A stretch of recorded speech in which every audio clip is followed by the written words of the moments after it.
한국의 동쪽 끝, 거기에 독도가 있다. 한국에서 가장 먼저 해를 맞이하는 곳. 오랜 역사 동안 독도는 그렇게 한국인들과 함께 해온 땅이었다.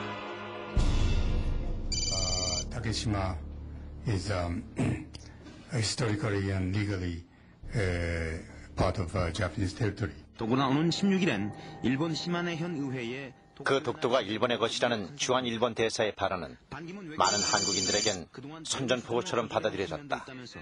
정권과 관련된 이런 문제이기 때문에 이 한일 관계라든가 이런 것보다는 더 상위의 개념이라고 이렇게 할 수가 있겠습니다.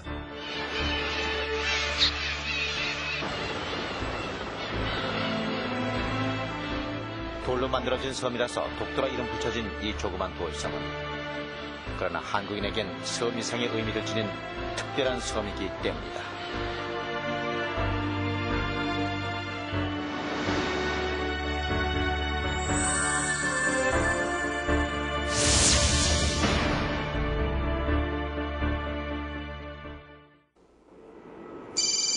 (2005년 3월 16일) 일본의 지방자치단체 시마네현에서는 2월 22일을 다케시마의 날로 제정하는 조례안이 만장일치로 통과된다. 일본의 한 지방의회가 한국의 독도 영유권에 정면으로 도전하고 나선 것이다. 한국의 독도 영유권을 흔들고 일본의 독도 반환 요구를 촉발시키기 위한 것이었다. 일본 정부는 지방의회가 하는 일이니 어쩔 수 없다며 한국의 사전 경고에도 은근히 이를 부추기고 있었다. 다케시마의 날 조례안이 통과되던 날 오후, 島根県なりですね、県議会が、歴史的な経緯からそういう強い意志を持っていることは私も地元ですからよく承知しております。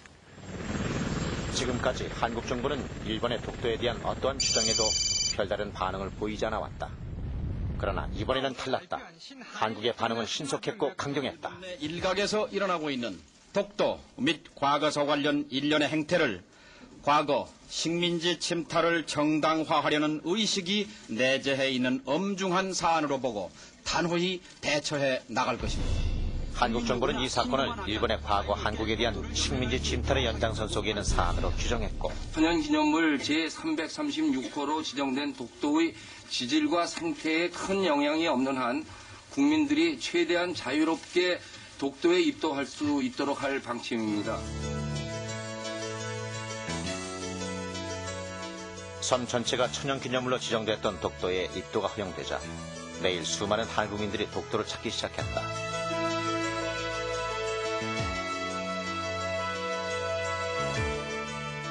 독도는 한국의 땅이다. 역사적으로도 한국의 영토였고 지금도 한국의 영토다.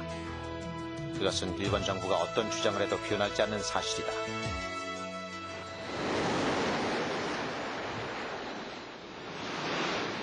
그런데 왜 일본은 이 섬에 대한 권리를 주장하는가?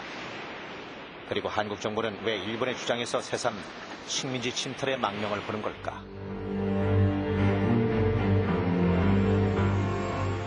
한국의 가장 동쪽 끝에 있는 이 섬은 이웃섬 울릉도로부터 87.4km 떨어져 있다.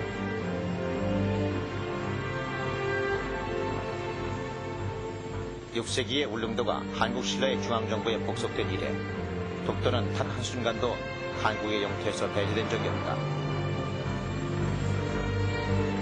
또한 지도가 제작되기 시작한 이후 한국의 수많은 고지도에는 독도가 울릉도와 함께 빠지지 않고 한국의 영토로 표시되어 왔다.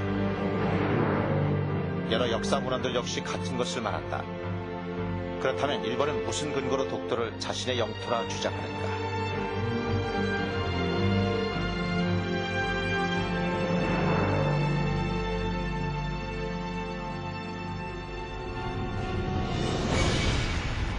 년 전 1905년 2월 독도와 가장 인접한 일본의 시마네현에서 현의 고시가 있었다. 독도를 다케시마라 칭하고 시마네현의 관할에 든다는 것이다. 이 고시가 현재 일본이 독도가 자신의 영토라 주장하는 근거다. 시마네현 고시가 나오기에 10년 전으로 가보자. 1894년 일본은 당시의 중국, 청나라와 한반도에서 전쟁을 감행한다. 근대화가 늦어 쇠락해가는 조선에 대한 주도권을 놓고 벌인 전쟁이었고 그 전쟁터는 한반도였다. 한반도에 대한 일본 제국주의 침략의 시작이었다.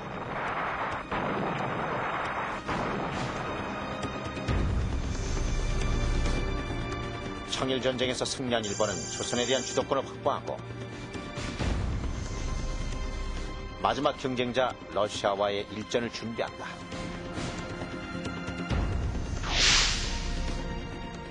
(1904년 2월 8일) 일본은 미순의 러시아 극동 함대를 선제 공격함으로써 러일 전쟁을 시작한다. 대한제국은 이보다 앞선 보름 전 국외 중립을 선언했지만 러시아 함대를 선제 공격한 일본은 이에 아랑곳 않고 이튿날 일본군을 인천에 강제 상륙시킨다. 그리고 곧장 서울을 점령하고 러시아와의 전쟁에 대비하면서 사실상 대한제국의 병탄에 착수한다. 한일 의정서로 일본군이 마음대로 토지를 수용할 수 있게 했고 8월에는 대한제국의 재정과 외교를 감독하는 고문 정치를 실시했다. 이에 항거하는 수많은 한국의 민중이 무자비하게 살해됐다.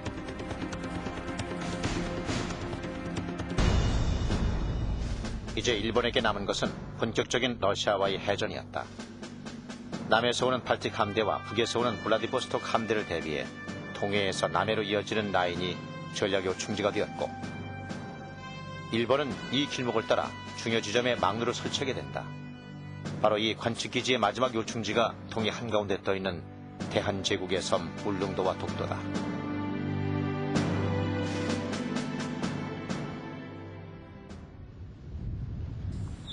독도의 이웃섬 울릉도. 그해 5월 울릉도의 산림 체벌권을 박탈한 일본은 9월 울릉도 일부를 군용지로 강제 수용하고 2개의 막로를 세워 러시아 함대 동향을 관측했다. 울릉도에는 아직도 과거 일제가 러일 전쟁을 위해 세운 막루터가 고스란히 남아있다.